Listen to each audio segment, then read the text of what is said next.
Yun operation yan ng 12 company, 14 company. Nandiyan pa yung 14 company noon, tapos 13 company, 4th SR Battalion. Kami yung mga naglaro dyan sa Albarca na yan. Since marami-rami rin yung tropa na pumasok dyan talaga, hindi rin napaya talaga. Halos lahat ng pasok namin dyan talaga, entertaining ka talaga ng kalaban dyan, sir. Sa Albarca na yan. Yun, medyo naanuan nga lang, namatayan ng isang tropa dahil talagang kampo rin kasi yan. Yung Albarca na yan, tinatawag nilang Albarca. Malaking kampo yan. 4 na legal camp ng MILF yan, yung nandyan sa loob ng Albarca. Na pag maglaro yung tropa sa paligid at maengkwentro, lahat ng MI dyan sa ETS na yan, naglalabasan talaga yan. Yan ang tumutulong. Kahit sabihin natin na magkakarido-rido sila, pero pag engkwentro na, sila pa rin talaga yung nagtutulong-tulong dyan. Kaya hindi tayo pwedeng magkumpiyansa na kahit babae yan o bata na nagrarubber yan. Makita mo na lang yan sa enkwentro, talagang may mga hawak na rin yung baril. Sila na rin mismo talaga yung kalaban natin sa ano. Yun, namatayan kami noon ng isa, January 18. Yan yung pagkamatay ni late Noel Basal sa 13 company yan galing. Tapos yung mga following operation namin noon na enkwentro din kami niyan, April 16, 2011. Yung target dyan noon namin ng 13 company noon, madaling araw namin nilakad dyan. Magdamag din na halos na lakaran. Nung makarating kami doon sa area, yan na nga yung may guide kami na Muslim na tawag si Ustad. Ano yan, pagdating na doon sa area, parang dinala talaga niya kami doon, since na alam namin na yung area na yan talaga is nasa amin yung Gulf Charlie yan. Tapos may 3 sighting kasi yan, yung intel report, tapos yung tulong din ng mga kaibigan natin, tapos may nag-guide na nandun talaga yung kalaban. Then nung inopirita namin nung gabi kami umalis, mga alas 8, lakad kami, dinahandahan namin na makadikit doon sa area dahil may katulong din na guide. Nung mag alas 5 na, medyo paliwanag na, tilawak na yung mga manok. Yung nag-guide doon na si Ustad, nagsabi na sa amin na, sir, parang nawawala tayo, sabi niya. Dito lang muna kayo at titingnan ko muna doon. Doon na kami kinabahan na parang na ito, iba na ito. Ngayon hindi na namin pinalis yung nag-guide. Then inano na lang namin, binasihan namin yung mapa, yung sighting doon sa sa mapa. Then in-scour namin yung yung taas, high ground, cleaner namin, negative. Tapos yung side by side na in-scour din namin, buong barangay yan eh. Nung pababa na kami doon na last na na yung bahayan.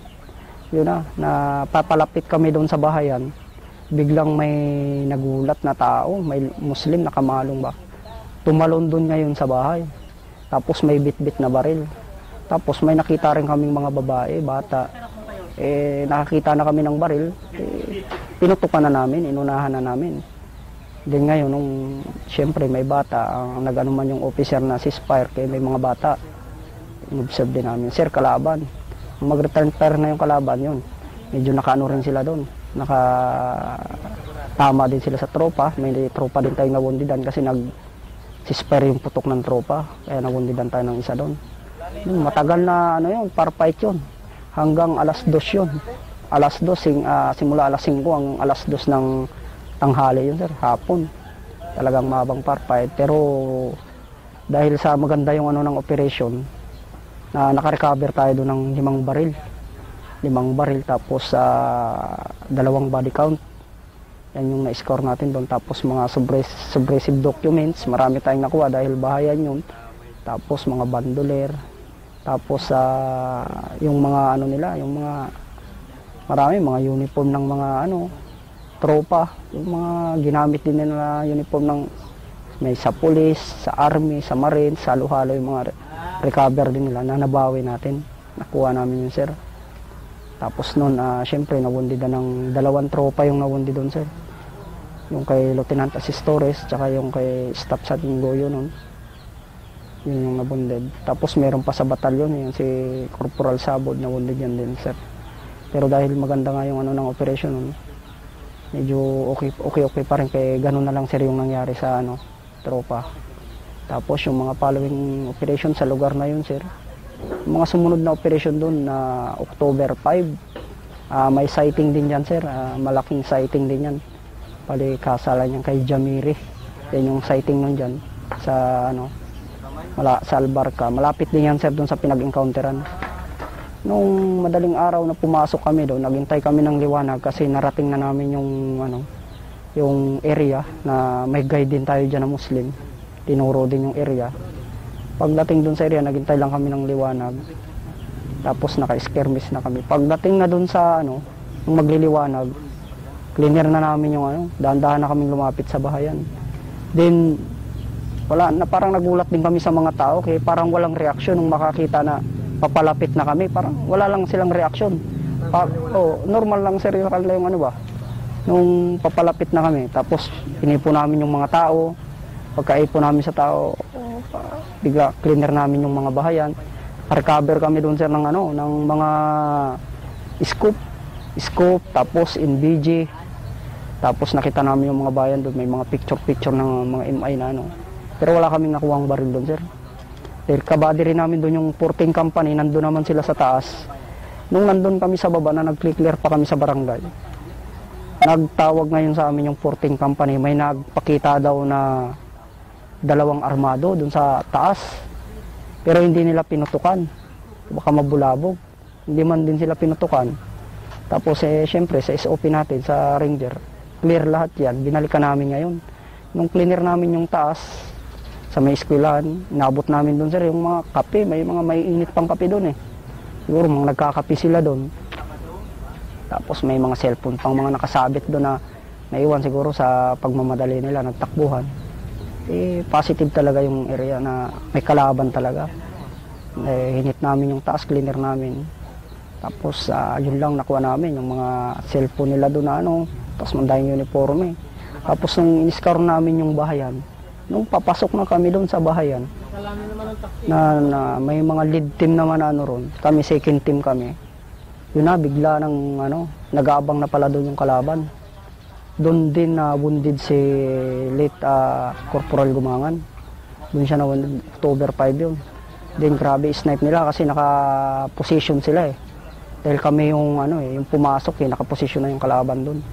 Nahirapan din kami mag-ano ron dahil ang dami talaga ng kalaban. Nakapaghanda din sila kasi tapos habang tumatagal yung putukan, lalong parami yung kalaban. Meron na kaming nag-request na kami ng air support, air evac para chopper. Ngayon yung mga chopper natin doon di rin makalapag ini-snipe din nila. Ini-snipe nila sir yung mga chopper natin. Kaya yung wounded nahirapan na mailabas kasi napakalayo ng pinaglabasan gawa ng hindi makalapag yung chopper. Kung hindi lang din sa tulong ng air support yung MG, rin sila, doon sila na demolarize o sa MG. Nung binanata ng MG yung pinakang pinapwestuhan nila, yun medyo naglaylo-laylo sila. Pero habang tumatagal yung pukpukan talagang dumadami talaga sila. Observe talaga namin. Tapos yung mga nasa kasi yan, ATS, nagsilabasan na yan sila. Talagang kumakapalang kalaban. Tapos nung may exit namin si Lik Gumangan doon sa hindi na rin siya umabot kay masama yung tama niya talaga noon. Hindi na rin umabot sa hospital sa Zamboanga. Sa chopper pa lang yun wala na. Binawian na rin siya ng buhay doon. Tapos nagpakalma ngayon yung batalyon, medyo naglaylo sa operation. October 5. Tapos kami medyo training doon.